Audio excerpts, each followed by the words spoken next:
Good morning everyone. Hello, नमस्ते, नमस्कार। मैं तमन्ना सिंह स्वागत करती हूँ आप सबका ऑन दी प्लेटफॉर्म ऑफ फिरोशा एकेडमी। आशा करती हूँ आप सब अपने घर में स्वस्थ होंगे, मस्त होंगे और अच्छे से पढ़ाई कर रहे होंगे। तो आ गए हैं हम आपके लिए एक न्यू सीरीज का सेकेंड सेशन लेकर, जहाँ पे हम लोग जनरल इंग्लिश के कुछ क्वेश्चंस डिस्कस कर रहे होंगे।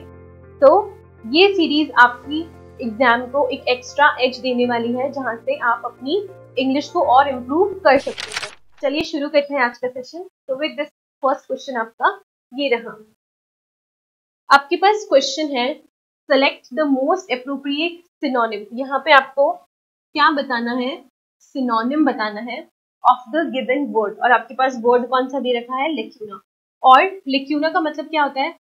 It is a missing piece of writing. मतलब अगर आपने कुछ लिखा हुआ है, कोई पोएट्री लिखी है मान लो, और उसका कोई एक पार्ट मिसिंग है, तो वो क्या हो जाएगा आपका? उसका मतलब होता है लेक्यूना। ठीक है। और आपको इसका सिनोनिम बताना है। मतलब जैसे कि हमारे लिखा है, पोएट्री लिखी है, कोई पैराग्राफ लिखा है, कोई नॉवेल लिखी है, और उसमें से कोई ऐसा पैराग्राफ है जो आपका मिसिंग है, तो उस चीज को हम लोग क्या नाम देते हैं? लेक्यूना। और इसका जो सिनोनिम हो जाएगा वो होगा हाइएटस। ठीक है। Next question, select the most appropriate antonym. अब यहाँ पे आपको एंटोनिम बताना है। एसेंट वर्ड आपको दे रखा है, इसका अपोजिट मीनिंग वाला वर्ड आपको बताना है। तो एसेंट का मतलब क्या होता है? मूविंग अपवर्ड्स, और ऊपर चढ़ना या ऊपर जाना, उसके लिए वर्ड होता है एसेंट। या फिर हम क्लाइंबिंग भी यूज कर सकते हैं इसके मीनिंग में। ठीक है। तो इसका अपोजिट क्या हो जाएगा? Obviously descent, ascent and descent. Next question, select the most appropriate meaning of the given idiom. आपके पास आइडियम गिवन है डार्क हॉर्स।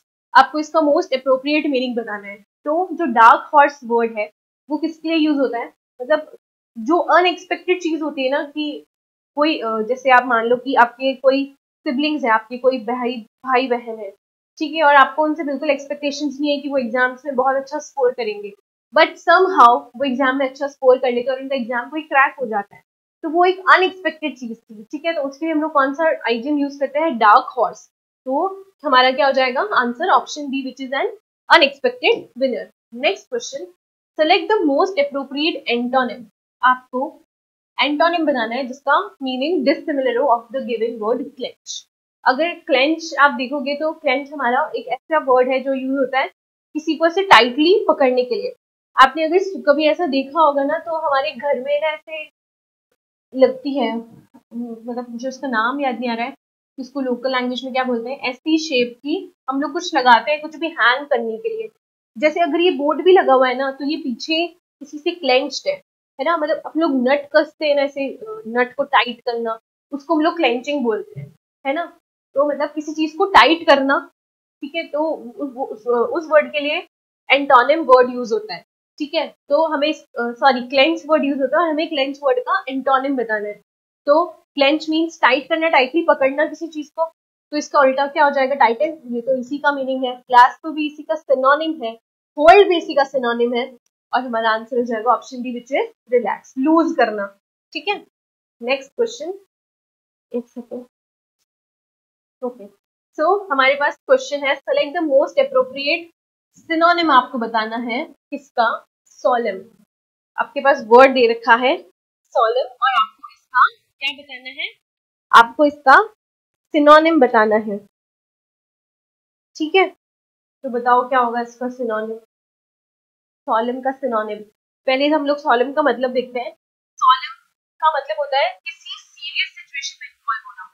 मतलब ऐसा होता है ना कि बहुत कुछ लोग ऐसे होते हैं जो बहुत ऐसी सीरियस वाली बातें करते हैं, या फिर बहुत ऐसे मैच्योर्ड साउंड करते हैं, उनकी एज इतनी नहीं होती है फिर भी, है ना। तो वो होता है सीरियस सिचुएशन में हम लोग इन्वॉल्व करते हैं। और उसी का सिनोनिम क्या हो जाएगा? डिग्निफाइड हो जाएगा। ठीक है।